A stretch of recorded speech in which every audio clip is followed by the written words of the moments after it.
Hey everyone, thank you for joining me today. We're doing a quick tutorial for Bakasana crow pose. Some of the benefits I like to mention are that it strengthens your arms, your wrists, your core muscles, and like any balancing postures, it helps improve your balance as well as your body awareness in general. It does also help you stretch your upper back and your groin area, which are places that we don't always stretch. This is great for advancing your practice to get into a more intermediate to advanced or posture. Most importantly, go into it with a fun constitution. Just have fun with it. You can always go back to this practice whenever you want. So just taking it slow and listening to your body. Have fun. Let's go ahead and begin by sitting up nice and tall in a comfortable seat, maybe crossed at the ankles or onto your heels. Nice deep breath in with our shoulders up to our ears. And keeping that length in your spine, exhale, relax your shoulders away from your ears. Palms can be facing down for more grounding, more relaxing, or facing up if you need to cultivate more energy. This posture will take some energy and also some grounding and focus. So let's go ahead and take a few deep breaths here to help us prepare our focus for this posture. Nice deep breaths in through your nose, into your belly to help energize you. And nice big exhales, maybe out of your mouth or your nose, to help relax you and ground you down.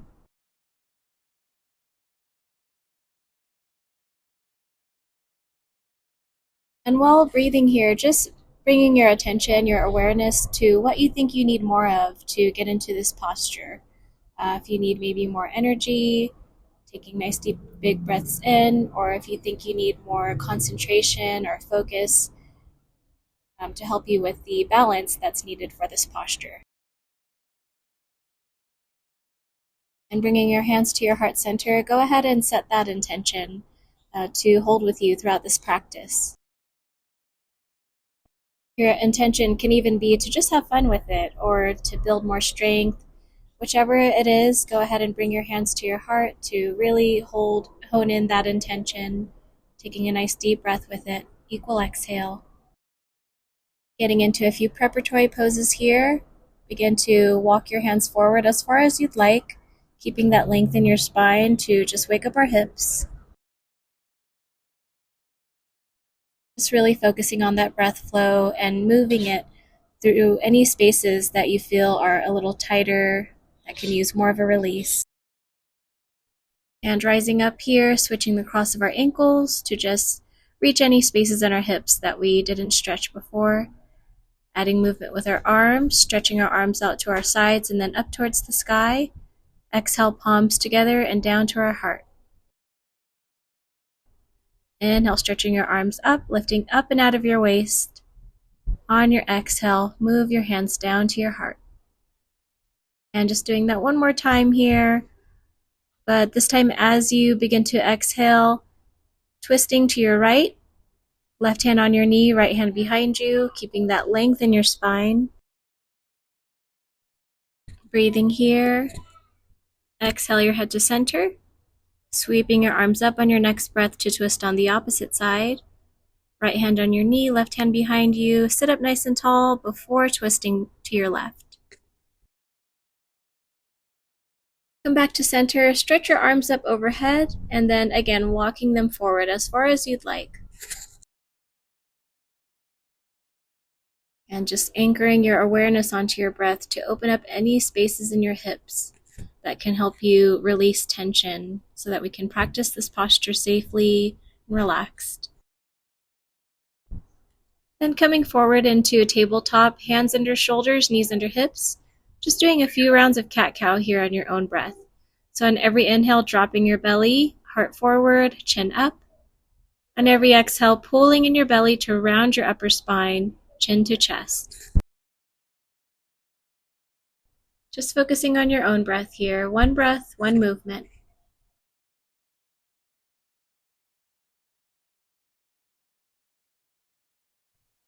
Just letting yourself surrender to this moving meditation will really help you improve your focus and concentration.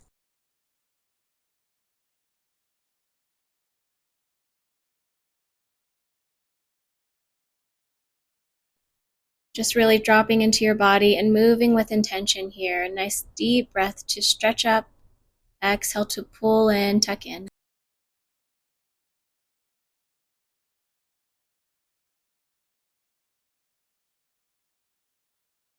Doing 2 more full rounds of cat-cow here. Coming into a tabletop posture when you're ready. And finding a high plank pose. So bringing your hands forward, stepping your feet back, coming onto your toes, nice straight spine. Slowly lower down with control. Just dropping all the way to your belly, peel your heart forward, chin towards the skies, maybe looking left and right into cobra. Nice big robust exhale to stretch your hips back into Adho Mukha Svanasana, downward dog. And for this practice, the main theme is really feeling that upward current of energy in your arms, keeping your wrists safe.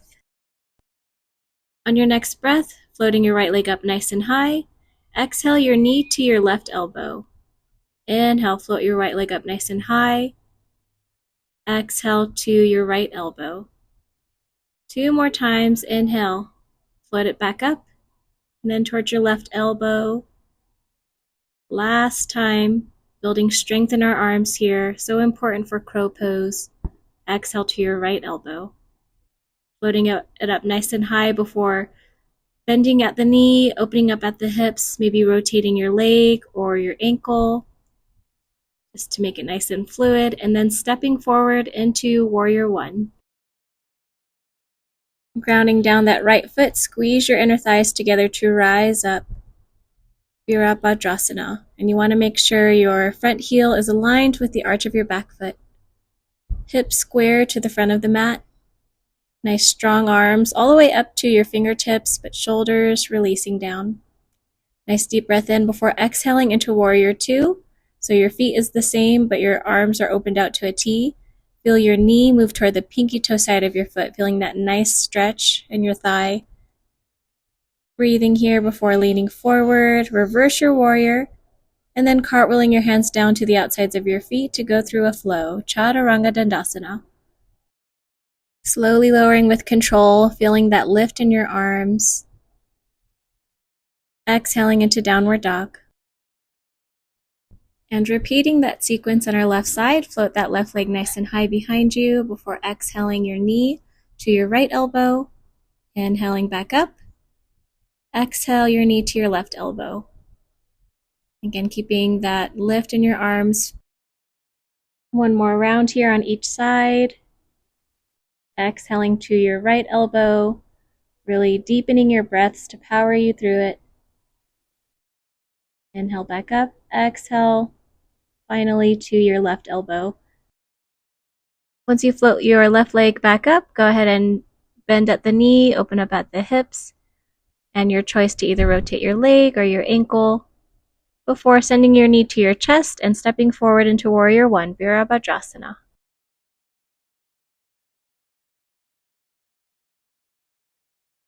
Arms sweeping up, palms facing, inhaling as you rise up to help you with your balance. Checking your alignment before breathing into this posture.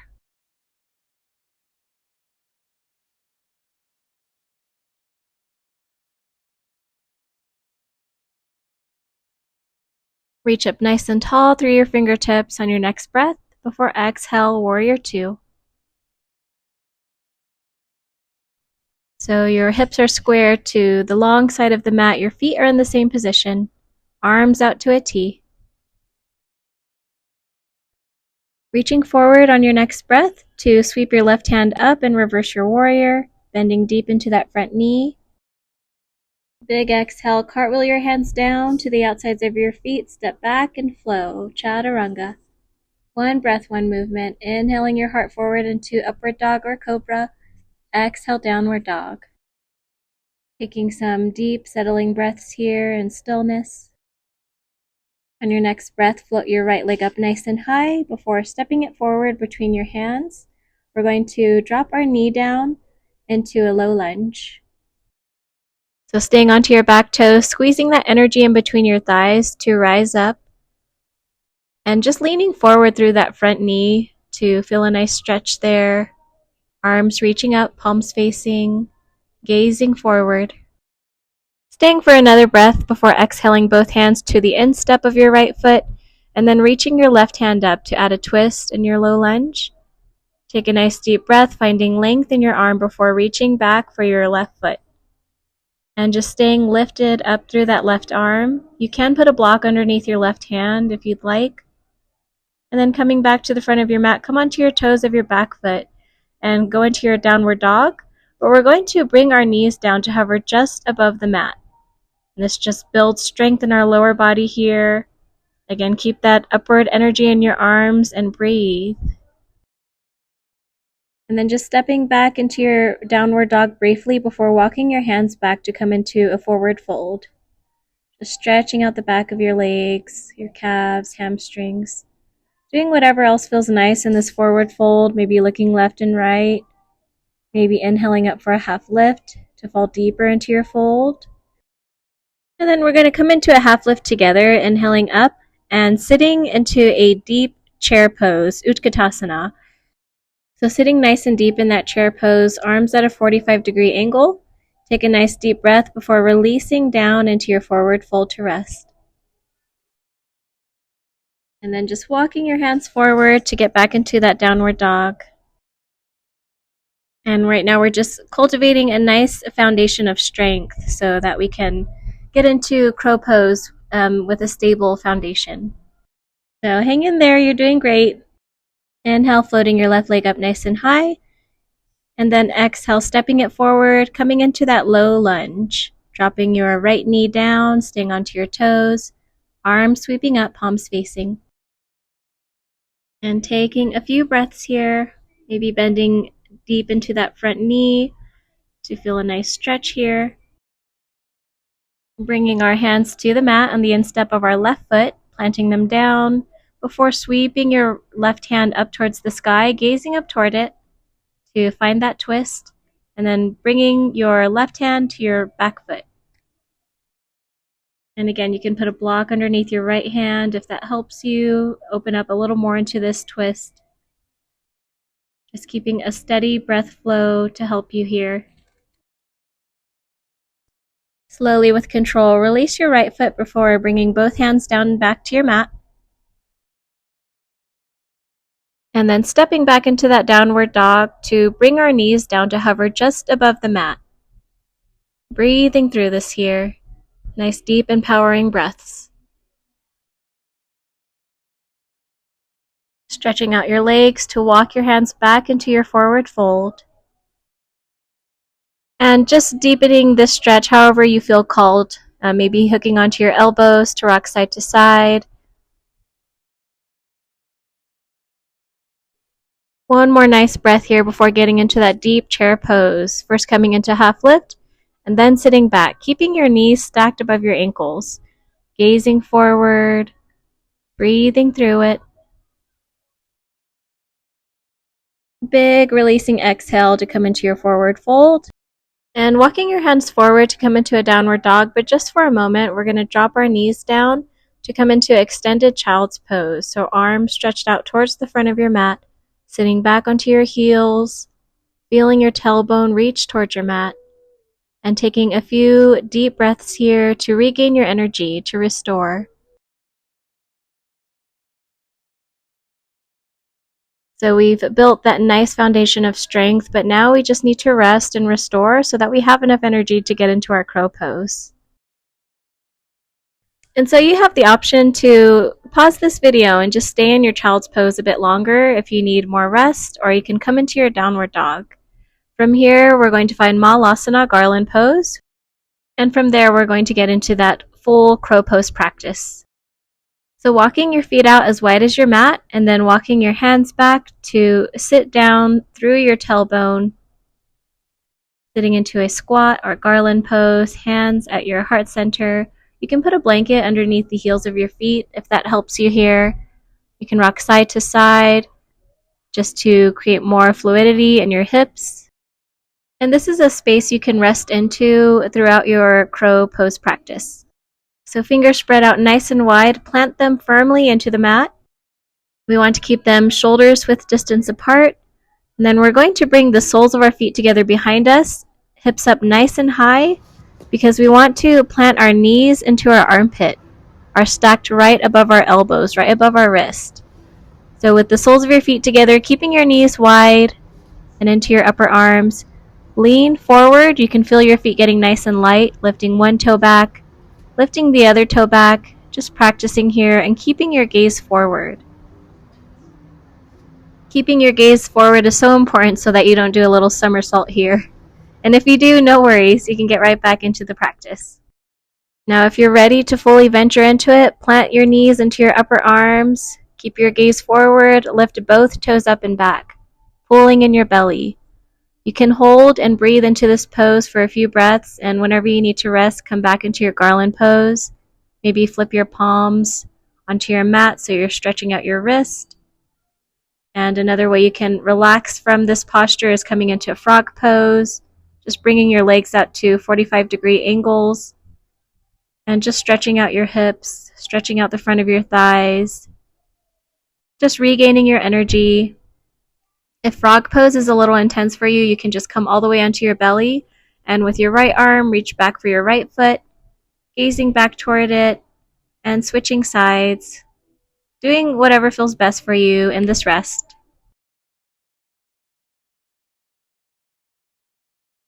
The great thing about a pre-recorded practice is you can pause at any time, rewind to any steps you need to repeat. As long as you do remember to protect your wrists, you do want that upward current of energy, that hasta bandha in your arms as you go into your crow pose. I'm going to practice it one more time, but this time just going straight into Bakasana. So from garland pose, plant both hands firmly into the mat, shoulders width distance apart, bringing your hips up nice and high, soles of your feet together, knees wide and into your upper arms. Lean forward, gaze forward, toes back. Pull in your belly, breathe through it, holding there for a few breaths. And you can pause the video and repeat it as many times as you'd like, and take as many rests as you'd like, reversing the posture however you need to, maybe rotating your wrist, maybe dropping down into that frog pose, or even a child's pose. Just allowing yourself grace and time to rest whenever you need it. Take this at your own pace, trust, and enjoy the process. If you are done venturing into crow pose, you can come out of your frog pose if you're there, and if you're not in child's pose already, just sitting back into it. Grounding back down, coming back to your breath, and just staying here for a few moments. I'm just going to show you a few ways that you can end this practice if you're making it a full yoga sequence.